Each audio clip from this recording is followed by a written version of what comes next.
नमस्कार दोस्तों, मेरा नाम है रविंद्र। आज हम भारत के शासन के ढांचे के बारे में सामान्य चर्चा करेंगे, क्योंकि बहुत से लोग यह नहीं समझ पाते कि हमारे देश के शासन में संसद, विधानसभा, राष्ट्रपति, प्रधानमंत्री और मुख्यमंत्री आदि की स्थिति और भूमिका क्या है। इसे ही सामान्य रूप से मैं आपको बताऊंगा, ताकि आप लोग देश के शासन को गहराई से समझ सकें।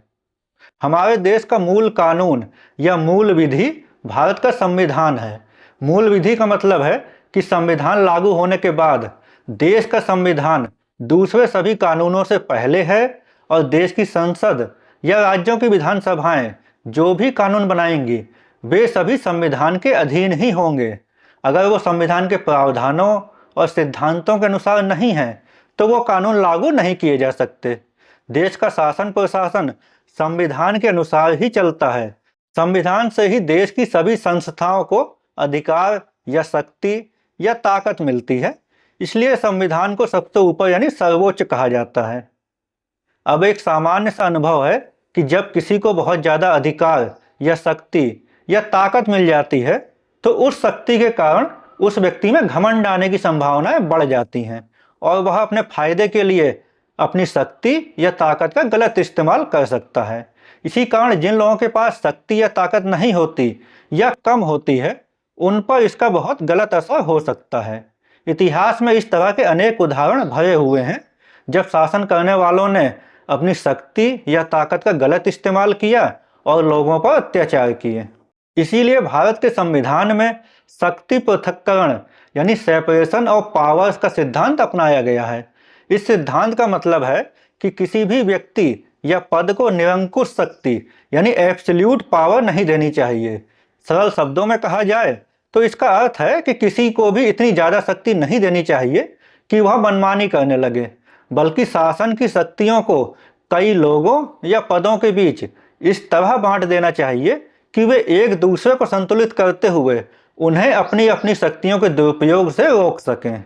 आज से लगभग 2500 वर्ष पहले शाक्य गणराज्य कपिलवस्तु में शक्ति पृथक्करण यानी सेपरेशन ऑफ पावर्स का सिद्धांत अपनाते हुए ही शाक्य कुल के लोग शासन करते थे। इसी कुल में तथागत बुद्ध का जन्म हुआ था। तथागत बुद्ध ने अपने संघ में भी इस सिद्धांत को अपनाया था। इसीलिए भारत में शक्ति पृथक्करण यानी सेपरेशन ऑफ पावर्स के सिद्धांत की जानकारी तथागत बुद्ध के समय से ही है। आधुनिक काल में शक्ति पृथक्करण यानी सेपरेशन ऑफ पावर्स का सिद्धांत फ्रांसीसी विचारक मॉन्टेस्क्यू द्वारा 18वीं सदी में दिया गया, जो लोकतंत्र का एक बहुत महत्वपूर्ण सिद्धांत है। शासन करने में 3 तरह की शक्तियां बहुत महत्वपूर्ण होती हैं, जो किसी भी शासन व्यवस्था के लिए जरूरी हैं। पहली है कानून बनाने, कानूनों में बदलाव करने और कानूनों को खत्म करने की शक्ति, क्योंकि कोई भी शासन व्यवस्था कानूनों से ही चलती है। यह कानून लिखे हुए भी हो सकते हैं और नहीं भी।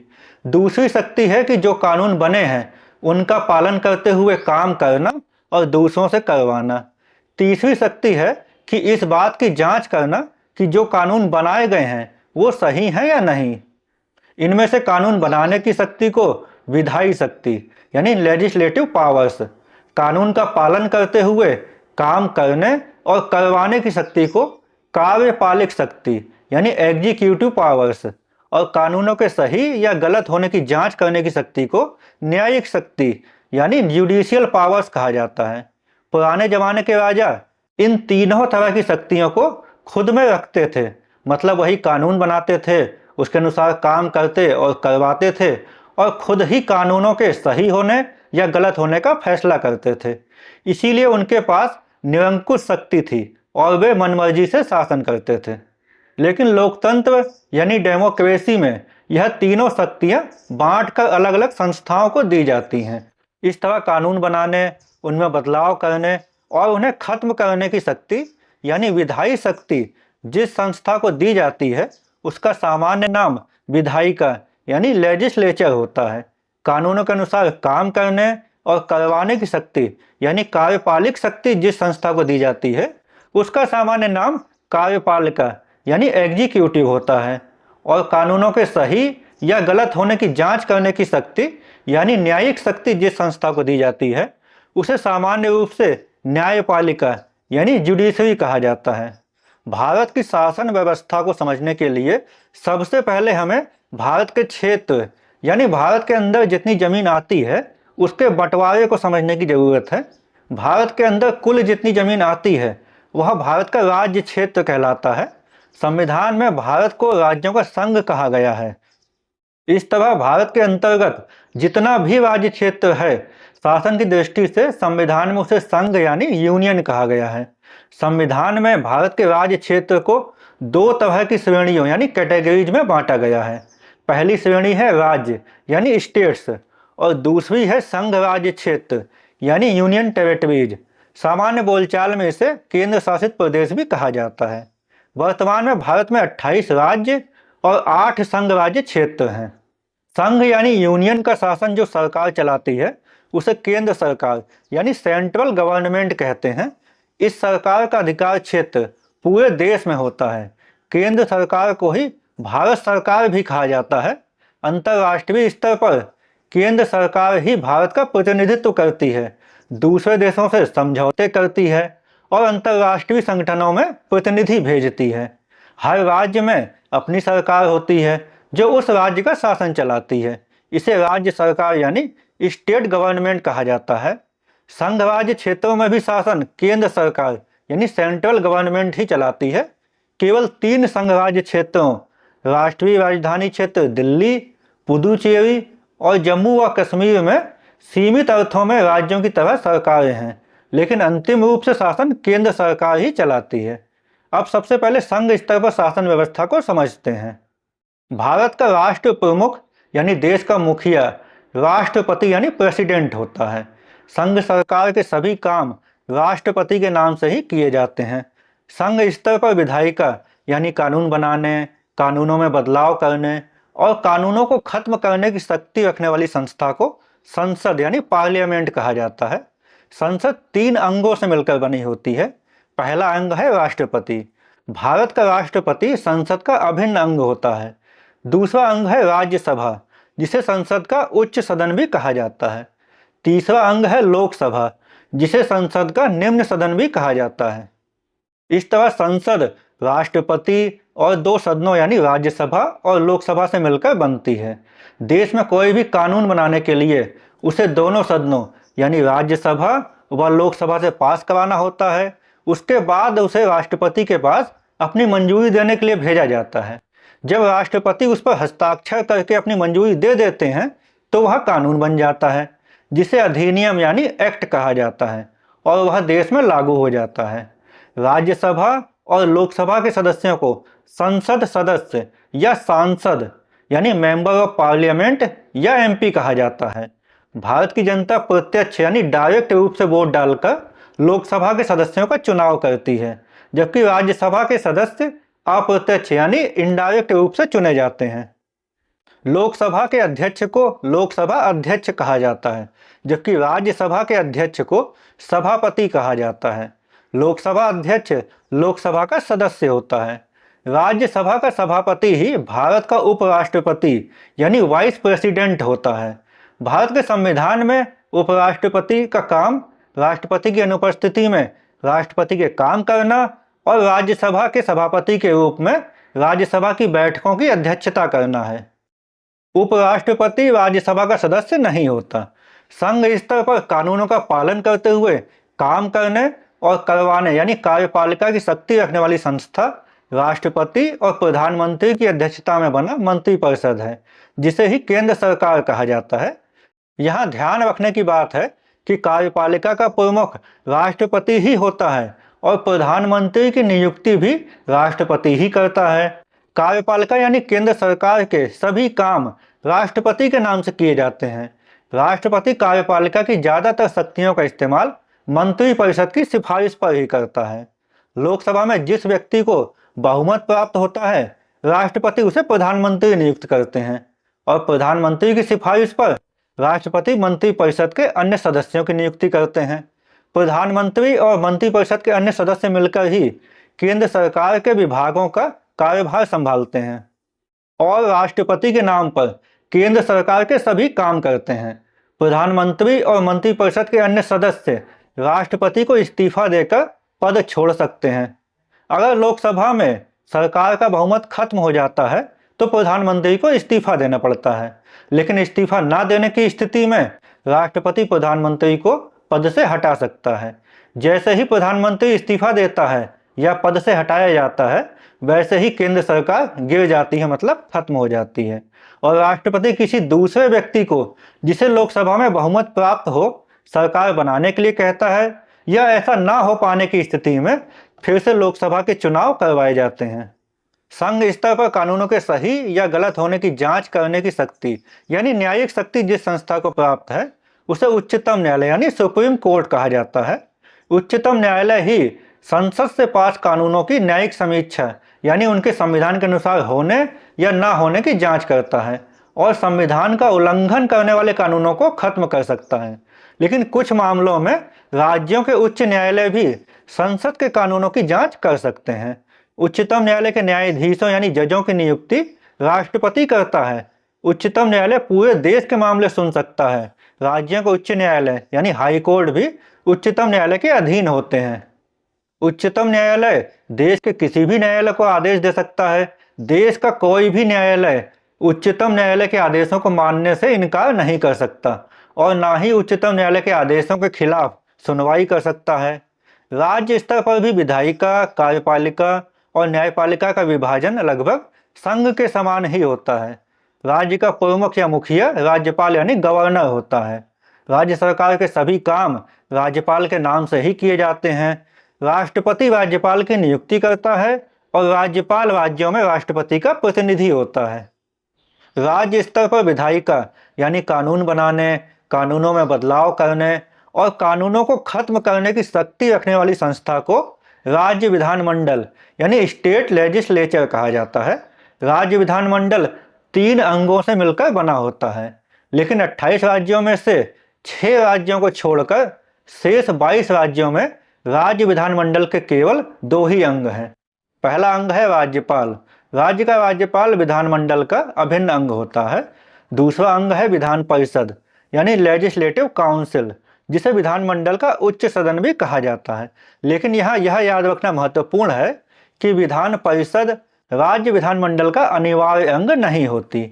आवश्यकता अनुसार इसे गठित भी किया जा सकता है या खत्म भी किया जा सकता है। वर्तमान में 28 राज्यों में से केवल 6 राज्यों आंध्र प्रदेश, बिहार, कर्नाटक, महाराष्ट्र, तेलंगाना और उत्तर प्रदेश में ही विधान परिषद हैं। बाकी 22 राज्यों के विधानमंडल में केवल एक ही सदन यानी विधानसभा ही है। तीसरा अंग है विधानसभा यानी लेजिस्लेटिव असेंबली, जिसे विधानमंडल का निम्न सदन भी कहा जाता है। इस तरह राज्य विधानमंडल राज्यपाल और एक या आवश्यकता अनुसार 2 सदनों विधान परिषद व विधानसभा से मिलकर बनता है। राज्य में कोई भी कानून बनाने के लिए उसे 1 सदन वाले राज्यों में विधानसभा से और 2 सदनों वाले राज्यों में विधान परिषद व विधानसभा दोनों से पास कराना होता है। उसके बाद उसे राज्यपाल के पास अपनी मंजूरी देने के लिए भेजा जाता है। जब राज्यपाल उस पर हस्ताक्षर करके अपनी मंजूरी दे देता है तो वह कानून बन जाता है, जिसे अधिनियम यानी एक्ट कहा जाता है, और वह राज्य में लागू हो जाता है। विधानमंडल के सदस्यों को सामान्य रूप से विधायक कहा जाता है, जिनमें से विधानसभा के सदस्यों को विधानसभा सदस्य यानी मेंबर ऑफ लेजिस्लेटिव असेंबली या एमएलए कहा जाता है। राज्य की जनता प्रत्यक्ष यानी डायरेक्ट रूप से वोट डालकर विधानसभा के सदस्यों का चुनाव करती है। विधान परिषद के सदस्यों को विधान परिषद सदस्य यानी मेंबर ऑफ लेजिस्लेटिव काउंसिल या एमएलसी कहा जाता है। विधान परिषद सदस्य अप्रत्यक्ष यानी इनडायरेक्ट रूप से चुने जाते हैं। विधानसभा के अध्यक्ष को विधानसभा अध्यक्ष कहा जाता है, जबकि विधान परिषद के अध्यक्ष को सभापति कहा जाता है। विधानसभा अध्यक्ष विधानसभा का सदस्य होता है। विधान परिषद का सभापति विधान परिषद का सदस्य होता है। राज्य स्तर पर कानूनों का पालन करते हुए काम करने और करवाने यानी कार्यपालिका की शक्ति रखने वाली संस्था राज्यपाल और मुख्यमंत्री की अध्यक्षता में बना मंत्रिपरिषद है, जिसे ही राज्य सरकार कहा जाता है, जैसे उत्तर प्रदेश सरकार। यहाँ ध्यान रखने की बात है कि कार्यपालिका का प्रमुख राज्यपाल ही होता है, लेकिन राज्यपाल अपनी अधिकांश कार्यपालिका शक्तियों का इस्तेमाल मंत्रिपरिषद की सलाह पर ही करता है। कार्यपालिका यानी राज्य सरकार के सभी काम राज्यपाल के नाम से ही किए जाते हैं। विधानसभा में जिस व्यक्ति को बहुमत प्राप्त होता है, राज्यपाल उसे मुख्यमंत्री नियुक्त करते हैं और मुख्यमंत्री की सिफारिश पर राज्यपाल मंत्रिपरिषद के अन्य सदस्यों की नियुक्ति करते हैं। मुख्यमंत्री और मंत्रिपरिषद के अन्य सदस्य मिलकर ही राज्य सरकार के विभागों का कार्यभार संभालते हैं और राज्यपाल के नाम पर राज्य सरकार के सभी काम करते हैं। मुख्यमंत्री और मंत्रिपरिषद के अन्य सदस्य राज्यपाल को इस्तीफा देकर पद छोड़ सकते हैं। अगर विधानसभा में सरकार का बहुमत खत्म हो जाता है तो मुख्यमंत्री को इस्तीफा देना पड़ता है या राज्यपाल मुख्यमंत्री को पद से हटा सकते हैं। जैसे ही मुख्यमंत्री इस्तीफा देता है या पद से हटाया जाता है, वैसे ही राज्य सरकार गिर जाती है, मतलब खत्म हो जाती है और राज्यपाल किसी दूसरे व्यक्ति जिसे विधानसभा में बहुमत प्राप्त हो सरकार बनाने के लिए कहता है या ऐसा ना हो पाने पर फिर से विधानसभा के चुनाव करवाए जाते हैं। अगर यह भी संभव ना हो तो संविधान के अनुच्छेद 356 के अंतर्गत राज्यपाल राज्य में राष्ट्रपति शासन लगाने के लिए राष्ट्रपति को सिफारिश भेज देते हैं। राज्य में राष्ट्रपति शासन लगने पर राष्ट्रपति के प्रतिनिधि के रूप में राज्यपाल ही कार्यपालिका के सभी अधिकारों का इस्तेमाल करते हुए राज्य का शासन चलाता है। राज्य स्तर पर कानूनों के सही या गलत होने की जांच करने की शक्ति यानी न्यायिक शक्ति जिस संस्था को प्राप्त है उसे उच्च न्यायालय यानी हाई कोर्ट कहा जाता है। संविधान के अनुसार प्रत्येक राज्य में एक उच्च न्यायालय होगा, लेकिन संसद कानून बनाकर 2 या 2 से ज्यादा राज्यों के लिए अथवा 2 या अधिक राज्यों और किसी संघ राज्य क्षेत्र के लिए एक ही उच्च न्यायालय स्थापित कर सकती है। उच्च न्यायालय ही राज्य विधानमंडल से पास कानूनों की न्यायिक समीक्षा यानी उनके संविधान के अनुसार होने या ना होने की जांच करता है और संविधान का उल्लंघन करने वाले कानूनों को खत्म कर सकता है। लेकिन उच्च न्यायालय के आदेशों के खिलाफ उच्चतम न्यायालय में अपील की जा सकती है। उच्च न्यायालय राज्य में स्थित सभी अधीनस्थ न्यायालयों जैसे जिला न्यायालय आदि पर नियंत्रण रखता है। उच्च न्यायालय के न्यायाधीशों यानी जजों की नियुक्ति राष्ट्रपति करता है। उच्च न्यायालय पूरे राज्य के मामले सुन सकता है। अब संघ राज्य क्षेत्रों यानी यूनियन टेरिटरीज के स्तर पर शासन व्यवस्था को समझते हैं। वर्तमान में देश में 8 संघ राज्य क्षेत्र हैं, जिनमें से 3 संघ राज्य क्षेत्रों राष्ट्रीय राजधानी क्षेत्र दिल्ली, पुदुचेरी और जम्मू व कश्मीर में राज्यों की तरह ही एक सदनीय विधानमंडल है, मतलब विधानसभा है। लेकिन इन संघ राज्य क्षेत्रों की विधानसभा को राज्यों की विधानसभा की तुलना में कुछ मामलों में कम अधिकार दिए गए हैं। 31 अक्टूबर 2019 से पहले जम्मू व कश्मीर एक राज्य था, लेकिन 31 अक्टूबर 2019 से जम्मू व कश्मीर राज्य को बांटकर 2 संघ राज्य क्षेत्र जम्मू व कश्मीर और लद्दाख बनाए गए। संघ राज्य क्षेत्र जम्मू व कश्मीर में विधानसभा है, लेकिन संघ राज्य क्षेत्र लद्दाख में विधानसभा नहीं है। संविधान में संघ राज्य क्षेत्रों का शासन चलाने का अधिकार राष्ट्रपति को दिया गया है और राष्ट्रपति संसद द्वारा बनाए गए कानूनों के अनुसार शासन चलाता है। इसके लिए राष्ट्रपति संघ राज्य क्षेत्रों में अपना अभिकर्ता यानी एजेंट नियुक्त करता है, जिसे प्रशासक यानी एडमिनिस्ट्रेटर या उपराज्यपाल यानी लेफ्टिनेंट गवर्नर कहा जाता है। यह राष्ट्रपति किसी पड़ोसी राज्य के राज्यपाल को भी उस संघ राज्य क्षेत्र का प्रशासक नियुक्त कर सकता है। राष्ट्रपति द्वारा नियुक्त प्रशासक संघ राज्य क्षेत्र का शासन या तो संसद द्वारा बनाए गए कानूनों द्वारा या अगर उस संघ राज्य क्षेत्र में विधानसभा है तो विधानसभा द्वारा बनाए कानूनों द्वारा चलाता है। विधानसभा वाले संघ राज्य क्षेत्रों में राज्यों की तरह मंत्रिपरिषद भी होता है और मुख्यमंत्री भी यानी उस संघ राज्य क्षेत्र की सरकार। संघ राज्य क्षेत्रों के मुख्यमंत्री की नियुक्ति उसी तरह से की जाती है जैसे राज्यों के मुख्यमंत्री की, मतलब विधानसभा में बहुमत प्राप्त व्यक्ति को प्रशासक मुख्यमंत्री नियुक्त करता है और मुख्यमंत्री की सिफारिश पर मंत्रिपरिषद के अन्य सदस्यों की। संघ राज्य क्षेत्रों की विधानसभा के सदस्यों का चुनाव प्रत्यक्ष रूप से यानी डायरेक्ट रूप से उस संघ राज्य क्षेत्र की जनता करती है।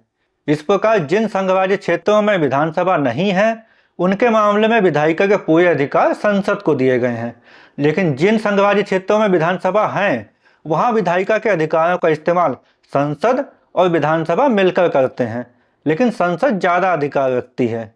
इसी तरह जिन संघ राज्य क्षेत्रों में विधानसभा, मुख्यमंत्री और मंत्रिपरिषद नहीं है वहां कार्यपालिका के सभी अधिकार राष्ट्रपति के एजेंट प्रशासक को सौंपे गए हैं। लेकिन जिन संघराज्य क्षेत्रों में विधानसभा, मुख्यमंत्री और मंत्रिपरिषद हैं, उनमें कार्यपालिका की शक्तियां प्रशासक और मुख्यमंत्री व मंत्रिपरिषद यानी उस संघराज्य क्षेत्र की सरकार के बीच बांटे गए हैं।